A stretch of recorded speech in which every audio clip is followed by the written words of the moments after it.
Hey guys, as you know, my previous job was an occupational therapist at the University Hospital in Madison, Wisconsin, and I am doing an interview here with Kevin Horn. I met him. He is a member of the Escapers organization, and of course I'm super interested in his wheelchair, his huge Class A motorhome, and how it is that he gets around in this sort of community. So I'm going to ask you some questions if you're fine with that. Sounds great. Let me flip you around here. Okay. And I'll let you on the other side of the camera.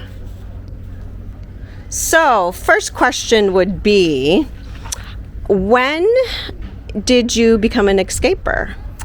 Well, I became an escaper, probably right about the time the pandemic started. Okay. Because that's when I'd kind of decided to do this. And then I signed up, and then, of course, everything was canceled. So, okay. And that's about when. What brought you to RVing? What was it that you did before? What was your occupation? Why are you in an RV? Okay. Well, I've always liked to travel. As a kid, my parents were both in education, and we had the traditional Starcraft pop-up camper and took, the summer trips. Mm-hmm. And then right after college, long before I was dealing with any physical difficulties, I actually rode my bicycle across the country. Wow, I did not know that. Yep, from Virginia to Oregon. Okay. So I spent a summer doing that. So that was kind of my first cross-country nomad trip. And then my occupation was working with mostly VA and DoD hospitals, but private hospitals as well. Yeah. Working on patient satisfaction, patient experience, kinds of studies. Okay. So I worked for a couple different companies in that area, and then at some point, let's see, about 2004, I just had a bunch of weird symptoms going on, and I was diagnosed with MS, multiple sclerosis, and that's a very unpredictable disease, of course, and slowly over time, my ability to get around and balance and do all those things has diminished. So I eventually reached the point, because in my jobs I traveled a lot. Okay. I eventually reached the point where I just could not get on an airplane every week and do that. Yeah. So I had a couple of career changes, where last one I ended up working in the epidemiology unit at the state of Nebraska Department of Public Health. Okay. And did that for a few years. That doesn't require travel, but even that became very challenging. Just working a full day, even simple things like walking from the parking garage to the building. Became challenging. So I decided to do the disability process, applied for disability, and received that. But then at the same time, I was like, well, I looked at my other friends with MS, and I thought, well, I don't really just kind of want to, not that they all sit around, but I really don't want to just kind of be idle for the next number of years until I need to go to some other level of care. And then experience that while I'm still able to live your life to the fullest as you can in the state that you are. Yeah, and the fact that there is some equipment like my chair and this RV. Yeah, and the RV that make that possible. I thought, well, let's do that. Being an occupational therapist, I had never actually seen. I'm sure they are available. I had never been in one, and I had never seen one, and especially with the lift.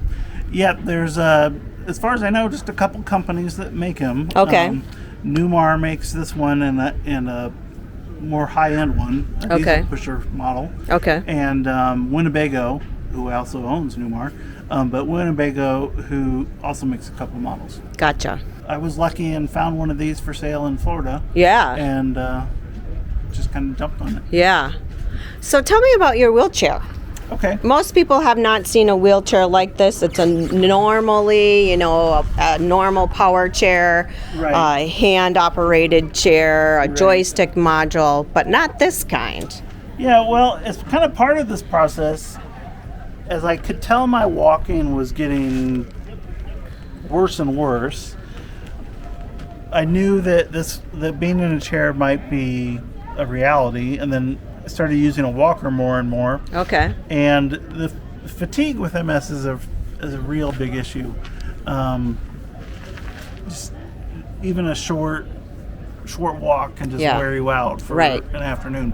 It's called work simplification, activity modification, coming from an OT. Okay, well, I'm sure there was a name for it.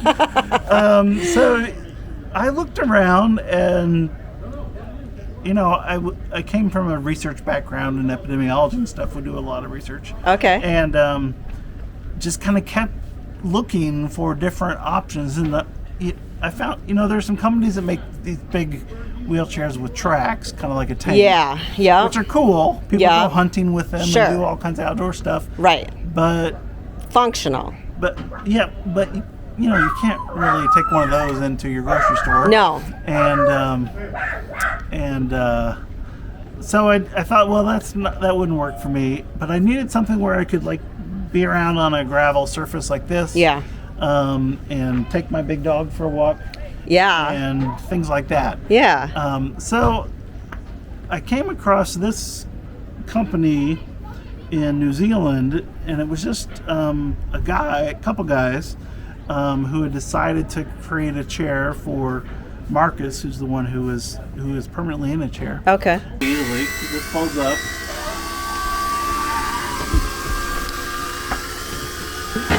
You don't like that. Awesome. And then easy. it has a power door, which is really cool. Oh, nice. Kind of missed that. Power door. The only thing about it is I'm always afraid I'm going to smack somebody. Sure. I'm always worried someone's standing there. So I haven't figured out the solution. You got to have like a backup button. So your shower is an adapted shower with the tub transfer bench.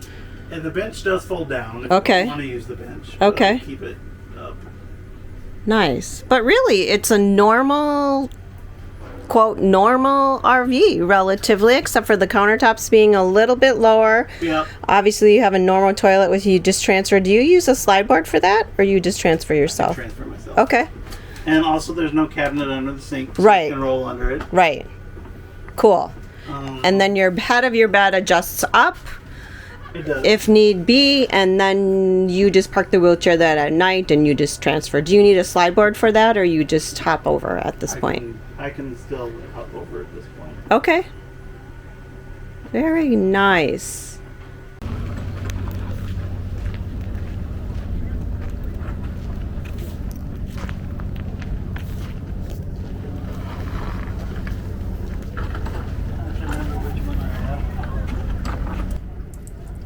I'm amazed how you can just balance that.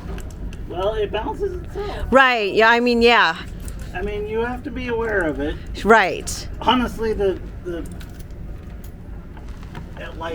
night when it's totally dark, you can sort of, you're like, I think I'm moving. Or, it's like you're not sure. And then, so there they are. Oh, yeah. Awesome. So it has these bigger fenders you put on, so you don't get splashed with mud and all that stuff. Yeah. And then, so they can be modified and used on the beach in the sand. Yeah. Nice. That's okay. You don't have to take them all the way out. And I don't use them all the time because it's a bit of a pain to change them. But yeah. But if I'm, if I have something going on, and they look real nice. They're cool. Yeah. Really nice. I like that you have them actually too, because you do have then the opportunity to change them and then be in those areas. I do. Or if I have a wheel problem or a flat tire or something, I can. Nice. Of course, it's then wide enough that I can't go anywhere like inside with it. But. Yeah, true. So you gotta really want to go on the beach. Yeah. So usually when I'm with someone else or something like that. And here's Kevin's car. It has the ramp, as you can see. It has the passenger seat taken out, as he said, and then he just transfers over into the car and he drives it like a normal car. His wheelchair stays in the passenger side, and then he can drive it out and transfer back and just go off the ramp. So very cool.